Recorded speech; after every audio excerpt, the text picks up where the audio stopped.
En 2020, j'ai vécu les 3 plus gros événements de ma vie à ce jour. Événement numéro 1, fin janvier, j'ai enfin sorti mon livre « Votre Empire dans un sac à dos ». Vous l'avez immédiatement propulsé en numéro 1 des ventes de livres sur Amazon.fr, toutes catégories confondues. Il y est resté pendant 3 jours consécutifs. On a organisé une conférence de lancement pour les fans de Marketing Mania et j'ai pu serrer les mains de centaines d'entre vous juste avant que ça soit plus possible. Je suis même passé sur BFM Télé pour faire la promo du livre, random mais marrant. Événement numéro 2, en février, seulement quelques jours après mon retour de la tournée de promo du livre, ma fille est née. À ce stade, on n'osait plus mettre un pied dehors à cause du Covid, mais on s'en fichait. On passait nos journées avec ce petit monstre qui grandissait à vue d'œil. Et je n'ai jamais été aussi content de travailler à la maison pour pouvoir passer plein de temps avec elle, mais aussi d'avoir un bureau séparé parce qu'il faut quand même faire tourner le business de temps en temps. Événement numéro 3, en novembre, j'ai lancé un tout nouveau business, Schoolmaker. On s'était mis l'objectif de trouver 100 clients sur l'année.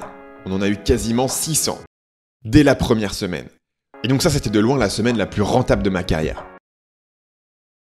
Mais attendez, 2020, c'est pas censé avoir été une année de merde ?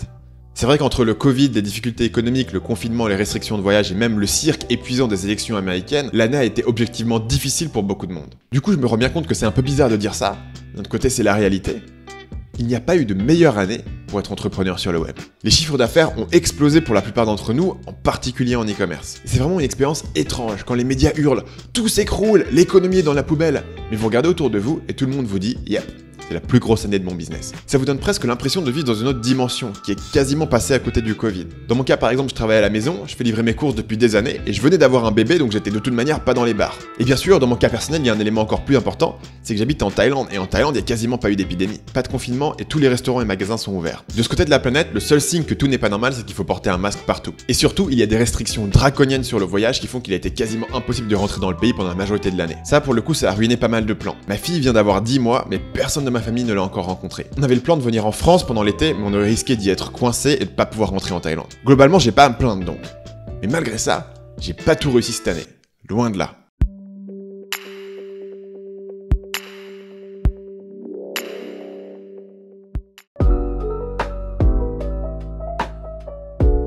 J'avais fixé 3 objectifs pour l'année 2020. Numéro 1, doubler mon chiffre d'affaires de 2019. Numéro 2, atteindre 500 abonnés sur YouTube en faisant une vidéo toutes les 2 semaines, soit 26 vidéos dans l'année. Numéro 3, publier un épisode de mon podcast par semaine, soit 52 épisodes. Et quand je compare ça à mes résultats, c'est pas joli. Commençons par le chiffre d'affaires. Si on prend uniquement la partie Marketing Mania, il a augmenté de 50%. C'est un peu moins que prévu, mais je reste satisfait surtout quand on sait que j'ai fait moins de vues sur YouTube que l'année dernière. Parce que ça prouve que mon système de conversion pour prendre une vue YouTube et l'apporter sur un produit est de mieux en mieux optimisé chaque année. Et que si je me remets sérieusement à YouTube, je peux continuer à bien grossir sur les années à venir. Si vous êtes curieux, le cœur de ma stratégie actuelle pour augmenter la valeur par prospect est de sortir de nouvelles offres que je peux packager avec mes formations existantes. Ça me permet à la fois d'augmenter la valeur ajoutée et de toucher de nouveaux publics. Par exemple, en 2020, on a sorti 2 grosses nouveautés. Copywriting Mania version e-commerce, qui comme son nom l'indique était une mise à jour de ma formation copywriting centrée sur l'e-commerce, et le Déclic version B2B, qui était une énorme mise à jour de ma formation Le Déclic sur la création de contenu, avec de nouveaux modules destinés aux freelances et aux agences. Mais vers le milieu d'année, je me suis rendu compte que tout ça n'allait pas suffire pour doubler le business sans augmenter le trafic. Heureusement pour mon objectif global, Schoolmaker y avait en novembre et le lancement a cartonné. Évidemment, l'année dernière, Schoolmaker était à 0 puisqu'il n'existait pas encore, donc en rajoutant Schoolmaker, le chiffre d'affaires total est à plus 82% par rapport à 2019. On n'est pas tout à fait au double, mais je suis content. Par contre, je peux pas en dire autant pour mon deuxième objectif de 2020. Là, on est loin du compte. Au moment où j'enregistre cette vidéo, on est à 373 000 abonnés. On a commencé l'année avec 296 000, donc on a gagné 77 000 abonnés cette année. Ce qui est pas dégueu, mais pour atteindre les 500 000, il aurait quasiment fallu tripler le nombre de nouveaux abonnés. Ce qui est logique en un sens, puisque j'avais effectivement prévu de faire 3 fois plus de vidéos. Avec les 26 vidéos que j'avais prévues, j'aurais probablement atteint les 500 000 abonnés. Mais je n'ai fait que 8 vidéos cette année. Et ça fait de 2020 de loin mon année la moins productive sur YouTube. Parce qu'en 2019, en plus d'écrire un livre, j'avais fait 11 vidéos. En 2018, j'en avais fait 13. En 2017, ma première année complète sur YouTube, j'en avais fait 40. Donc là, clairement, la courbe, elle va dans la mauvaise direction. Tout à l'heure, je vous explique pourquoi. Et je vous dis comment j'ai l'intention de régler ça. Heureusement, malgré le petit nombre de vidéos, elles ont bien performé. C'est notamment le cas de ma vidéo sur le coronavirus qui a fait 500 000 vues, ce qui est très bon pour une vidéo qui dure quasiment 30 minutes. Mais étonnamment, ce n'est même pas la vidéo la plus vue sur ma chaîne cette année, puisque la palme revient à Les youtubeurs ne sont pas vos amis, une vidéo qui est sortie en mars 2019, mais qui a continué à faire plus d'un demi-million de vues en 2020. Au niveau de la qualité, j'ai aussi l'impression d'avoir franchi un palier avec ce qui est une des analyses les plus abouties sur ma chaîne, la vidéo sur Tai Lopez. Celle-ci dure quasiment 45 minutes, mais elle a quand même fait 160 000 vues. C'est vraiment ce type de contenu que je veux produire à l'avenir sur la chaîne. Mais évidemment, ça rend complètement absurde l'idée que je vais faire 26 vidéos par an. Je sais honnêtement pas ce que j'avais fumé le jour où j'ai fixé cet objectif. À moins de revenir à des vidéos beaucoup moins ambitieuses comme j'en faisais en 2017 ou de fermer le reste de mon business et de faire des vidéos 100% de mon temps, j'avais aucune chance de publier autant sur 2020. Ça fait quelques années que mon podcast est dans une position étrange. Quand j'ai démarré Marketing Mania en 2015, le podcast était mon canal principal, et ça c'était plus d'1 an avant de me lancer sur YouTube. Et du coup, 5 ans et demi plus tard, c'est devenu un des podcasts business les plus suivis en France. Sur iTunes, il est systématiquement dans le top 3 entrepreneuriat et dans le top 10 économie business. C'est un podcast qui se place devant quasiment tous les replays des grandes radios comme BFM ou France Inter. Et au niveau des podcasteurs indépendants, il y a que des mastodontes comme Mathieu Stéphanie ou Pauline Léniaud qui sont devant. Donc si je n'avais que ça, je serais ravi. Je serais all-in dans le podcast et je ferais un épisode par semaine comme je le faisais à une époque. Mais évidemment, j'ai pas que ça, j'ai une chaîne YouTube et cette chaîne YouTube est encore 10 fois plus grosse en termes d'audience. Et donc le podcast c'est un peu comme le grand frère qui a fait de bonnes études et il a un emploi stable et bien payé, mais son petit frère il a inventé Facebook. Quoi que fasse le podcast, ça semble rikiki en comparaison de la chaîne YouTube. Pour vous donner une idée, sur l'année écoulée, on a 585 000 écoutes du podcast en audio. On ajoute à ça 412 000 vues sur les épisodes complets et les extraits publiés sur la deuxième chaîne YouTube. Au final, ça fait un chouïa plus qu'1 million d'écoutes par an sur le podcast. C'est super, mais ça reste beaucoup plus petit que YouTube, où même en publiant seulement 8 vidéos par an, je frôle les 5 millions de vues. Et c'est pour ça qu'en 2020, j'avais fixé finalement un objectif assez couille molle sur le podcast. Simplement continuer à publier des épisodes pour le faire continuer sur sa trajectoire et ne pas le laisser tomber. L'objectif c'était de faire un épisode par semaine. Finalement, ça m'a pris l'ensemble du premier trimestre pour lancer mon livre et me recaler suite au lancement. Et au 4e trimestre, on lançait Schoolmaker, j'avais plus le temps et j'ai décidé de mettre en pause le podcast. Mais au milieu de l'année, on a eu 6 solides mois de podcast hebdomadaire, soit 25 épisodes en 2020. Au niveau des écoutes, c'est solide, la partie audio a progressé de 55% par rapport à 2019 et la partie vidéo sur la chaîne secondaire a plus que doublé. En un sens, ma chaîne YouTube est victime de son succès. Depuis 2018, je me suis rendu compte que je pouvais créer un énorme business en faisant relativement peu de vidéos. Et depuis, j'ai construit. En 2018, j'ai recruté mon premier employé à plein temps. Fin 2019, nous étions 4. Aujourd'hui, nous sommes 9 à travailler à plein temps sur les projets associés à cette chaîne YouTube et nous cherchons activement à recruter 2 personnes de plus. La bonne nouvelle, c'est que j'ai la chance d'avoir une équipe de haut niveau à qui je peux donner une autonomie quasi totale. Mais même comme ça demande du temps et de l'énergie de coordonner une équipe de 9 personnes. Je fais un appel par semaine avec chacun et ensuite il faut faire des plans de 90 jours tous les 3 mois. Il faut que je fasse des feedbacks sur ce qu'ils produisent et que je donne mon avis sur la stratégie en cours. Il faut que je sois à l'écoute des nouvelles idées qu'ils m'apportent et que je donne le feu vert ou non. Il faut que je m'assure que tout le monde est heureux dans son poste, que je comprenne quelle vision ils ont pour leur carrière. Je passe aussi beaucoup de temps à rédiger du contenu derrière les coulisses pour ma liste email qui fait que grossir. Il y a d'abord les lancements de produits qui font tourner tout le reste, mais qui me font rédiger 7 emails de contenu en 7 jours, l'équivalent d'une vidéo de 30 minutes. Et en plus de ça, j'ai testé cette année une newsletter hebdomadaire qui s'appelle le Mix du lundi et qui a de très bons retours, mais que je sais vraiment plus où caser dans mon emploi du temps. La conséquence de tout ça, c'est que plus la chaîne marche, plus le business grossit, moins j'ai de temps pour la chaîne. Bon, c'est pas encore catastrophique. J'ai encore énormément de temps créatif. Mais il y a un déclin évident dans ma production. En 2019, j'avais passé 48% de mon temps de travail sur des tâches créatives, notamment mon livre, mais aussi la chaîne YouTube. En 2020, c'était 37%. C'est une réduction d'un quart. Si je représente mon business model de manière simplifiée, ça ressemble à ça. L'équipe Leads crée du contenu et génère des abonnés à la liste email. L'équipe Copywriting écrit des emails et des pages de vente pour proposer des produits à ses abonnés. L'équipe Produit fait la recherche de marché et développe des nouvelles formations. L'équipe Coaching gère l'accompagnement des clients. Et finalement, l'équipe opérationnelle soutient l'ensemble de ces systèmes et s'occupe aussi du support client avant achat. Si je veux que mon business continue à grossir, il faut que chacun de ces pôles puisse tourner en permanence et en parallèle. Le problème, c'est que voilà où je me trouvais en début d'année. J'étais directement impliqué dans la plupart de ces pôles. Je crée le contenu, je fais les pages de capture, j'écris les emails, je rédige la page de vente, je fais la recherche de marché, je crée les formations, je réponds aux questions aux vidéos. Et dans tout ça, mon équipe fait un travail incroyable. Mais tant que je suis nécessaire à un moment donné à chacune de ces étapes, ils se retrouvent souvent à m'attendre. J'étais donc devenu le goulot d'étranglement qui limite le potentiel pour l'ensemble du business. À ce stade, les 2 seuls pôles qui fonctionnaient sans mon implication étaient l'opérationnel et le coaching, à l'exception des consultations hebdomadaires que je continue à faire personnellement. Ce schéma que je viens de vous montrer, je l'ai créé vers le milieu de l'année et je l'ai créé pour le partager avec mon équipe et pour expliquer où est-ce qu'on allait dans le futur. Et donc au même moment, j'ai créé une deuxième version du schéma qui expliquait où je voulais être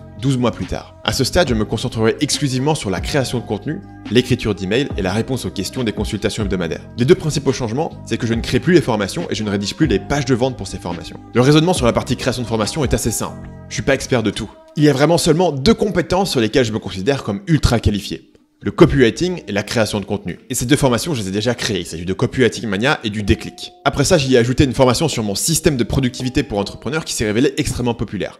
Mais c'est à peu près tout. Je vais pas me mettre à faire des formations sur l'immobilier ou l'investissement crypto ou les réseaux sociaux alors que je suis pas le meilleur dans ces domaines. En revanche, là où je peux avoir un avantage, c'est pour trouver des experts dans certains domaines et collaborer avec eux sur une formation estampillée Marketing Mania. C'est gagnant pour tout le monde parce que les clients ont des nouvelles formations avec le niveau de qualité qu'ils attendent de Marketing Mania. Les experts peuvent venir enseigner leur passion et générer beaucoup de clients rapidement sans avoir à passer des années à développer leur audience. Et pour Marketing Mania, on grossit notre catalogue de produits, ce qui a toujours été bien corrélé avec le fait de faire plus de ventes. Le problème, c'est que si on part de l'objectif de créer la meilleure formation disponible dans une thématique, ça demande un temps fou. Même en s'appuyant sur l'aide d'un expert, ça peut représenter des centaines d'heures de travail. Donc c'était impossible de penser que j'allais gérer ce pôle produit en parallèle de mes autres activités. Il me fallait une personne à plein temps qui était focalisée sur la création de la prochaine formation. Heureusement, j'avais déjà la bonne personne dans mon équipe, Arnaud, qui s'occupait précédemment du montage des vidéos et des podcasts. Évidemment, ça a créé un trou dans l'équipe Leads qui crée le contenu, et j'ai décidé d'en profiter pour renforcer cette équipe en recrutant non pas une, mais 2 remplacements pour Arnaud. Il reste l'aspect copywriting qui est particulièrement difficile à lâcher pour moi parce que c'est vraiment ma plus grande expertise. La réalité, c'est que créer les pages de vente ultra détaillées que nous faisons chez Marketing Mania, ça prend beaucoup de temps. Quand c'est 1 ou 2 pages par an, c'est encore faisable tout en maintenant la chaîne YouTube, les podcasts, les emails et toutes mes autres responsabilités. Mais la mission de la nouvelle équipe produit gérée par Arnaud, c'est de sortir 4 nouvelles offres par an. Je tiendrai jamais le rythme. D'ailleurs, j'en ai fait les frais dès cette année avec la sortie de Copywriting Mania version e-commerce. J'ai créé une série de vidéos aux petits oignons pour promouvoir le programme. Le lien est dans la description. Mais comme j'ai fait ça en parallèle de mes autres activités, ça m'a pris plusieurs semaines pour la finaliser, ce qui a sévèrement retardé le lancement du produit. Pour compléter la vision long terme, j'ai créé ce diagramme final qui représente où je veux en être dans 3 ans, me focaliser entièrement sur la création de contenu. À ce stade, l'équipe qui gérera déjà les pages de vente pourra reprendre l'emailing et mon équipe coaching pourra reprendre les consultations hebdomadaires. À ce moment-là, on aura enfin retiré tous les goulots d'étranglement et notre potentiel de croissance sera réellement illimité.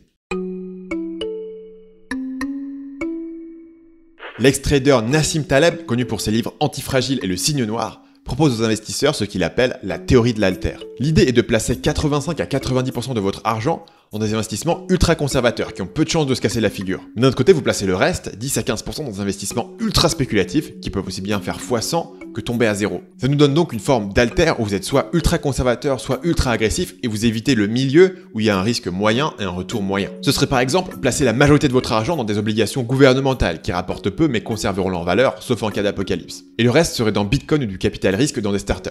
J'ai la même théorie en ce qui concerne l'allocation de mon temps. Essayez de passer 80% de mon temps sur ce qui marche déjà et 20% de mon temps sur des nouvelles idées qui ont le potentiel de me faire faire x10. Si vous êtes salarié, ça peut être passer 80% de votre temps à travailler pour votre employeur et les 20% restants sur le week-end à monter un business. Si vous êtes freelance, ça peut être passer 80% de votre temps à travailler pour vos clients actuels et 20% de votre temps à créer du contenu pour devenir une référence dans votre domaine. Au départ, Marketing Mania, c'était un petit projet que je faisais sur 20% de mon temps en parallèle de mon vrai business. Ensuite, la chaîne YouTube, c'était un petit projet que je testais en parallèle des missions de pub Facebook que je faisais pour des clients. J'ai découvert que je suis le type de personne qui n'est jamais totalement satisfait de là où je suis. Quels que soient mes accomplissements passés, j'ai toujours besoin d'une idée qui mijote et qui a le potentiel de me faire x10. Et cette mentalité m'a très bien servi par le passé. Sans ça, je serais encore un coach en séduction peu connu ou un consultant en pub Facebook. Le problème, c'est que dans mon bilan de 2019, j'ai annoncé ça. Comme tout le monde, j'ai plein d'idées de business annexes que j'aimerais lancer, mais je pense que 2020 n'est pas l'année où je devrais me diversifier.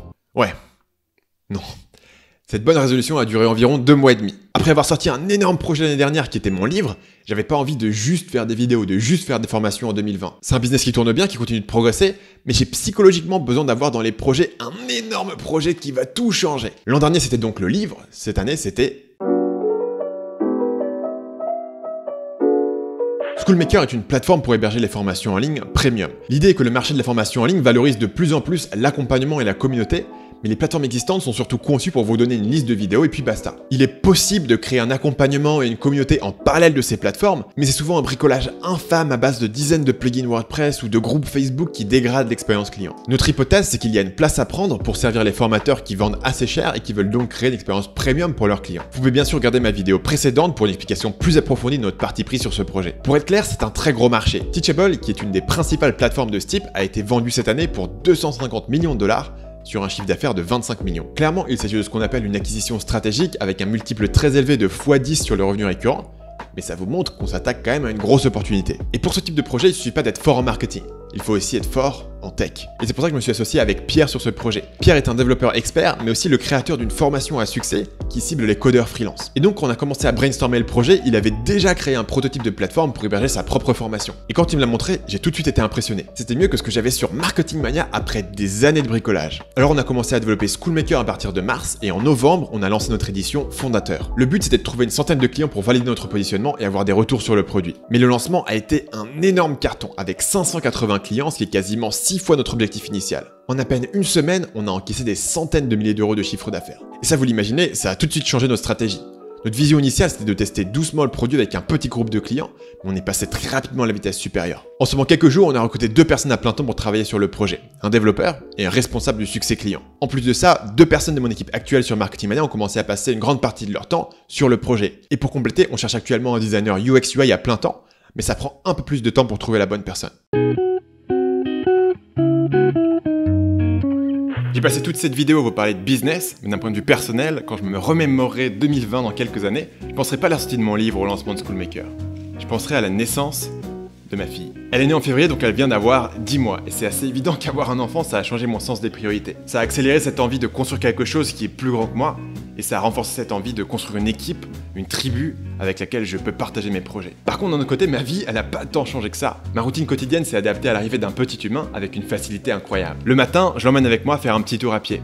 Le midi, on mange tous ensemble. Le soir, je fais son bain. Au final, j'ai l'impression de passer une bonne partie de la journée avec elle en dehors de ses siestes. Et pourtant, je ne travaille pas moins que les années précédentes.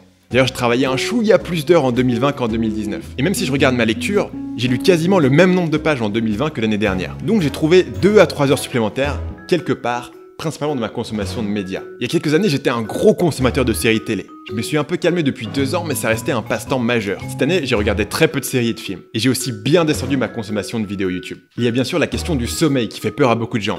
Mon expérience de ce côté-là, elle n'a pas été trop mauvaise.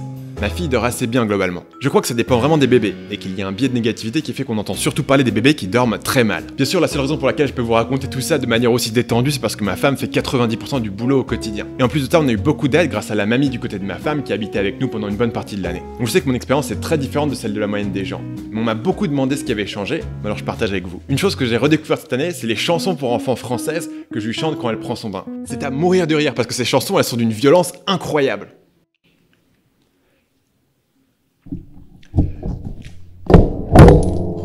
Pirouette Cacahuète, c'est l'histoire d'un facteur qui se fait défigurer dans l'exercice de ses fonctions. La mère Michel, c'est l'histoire d'un gars qui prend un chat en otage et exige une rançon. Il était un petit navire, c'est juste une histoire de cannibalisme. En ce qui concerne Marketing Mania, je n'ai que 2 objectifs pour l'année prochaine. Le premier, c'est de continuer la croissance du chiffre d'affaires et faire un nouveau plus 50%. Et le deuxième, c'est de développer l'équipe et les procédures sur 3 pôles clés. Le développement de nouvelles formations, le copywriting et la création de contenu. Sur ce dernier point, soyez à l'affût de ma chaîne Marketing Mania Daily, qui va prendre de plus en plus d'importance. Grâce à Fred qui nous a rejoint en septembre, on a commencé à produire un nouveau format d'analyse qui donne de très bons résultats. Il y a eu une vidéo sur le marketing bling bling de Yomi Denzel, une analyse des clashs de youtubeurs et une analyse sur la guerre du streaming. J'ai toujours eu beaucoup plus d'idées de vidéos que de temps pour les produire, mais maintenant grâce à l'aide de Fred, on va en faire des vidéos plus courtes qu'on mettra sur Marketing Mania Daily, en plus des extraits de podcasts qu'on y mettait traditionnellement. Du côté de Schoolmaker, il y a aussi 2 objectifs. Développer le meilleur produit sur notre domaine et croissance. J'ai un objectif de revenu récurrent pour 2021 que je vais pas vous partager ici parce qu'il va vous sembler totalement loufoque pour la première année d'un business. Mais pour ma défense, il faut se souvenir qu'on a fait des centaines de milliers d'euros sur notre première semaine.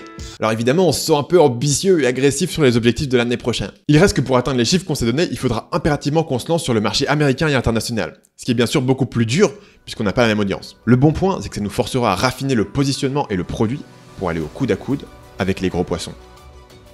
Et vous, comment s'est passée votre année 2020? Dites-moi en commentaire, je lis tous les commentaires dans les premiers jours après la publication d'une vidéo. Je vous encourage aussi à faire votre propre bilan annuel et planifier votre année 2021 dès maintenant. D'ailleurs, j'ai une formation qui vous explique ma méthodologie des plans de 90 jours que vous pouvez recevoir gratuitement par email en cliquant sur le bouton qui se trouve à droite. Ou sinon, vous pouvez voir ma progression depuis 3 ans en regardant mes précédents bilans annuels dans la playlist qui se trouve en dessous. À la prochaine.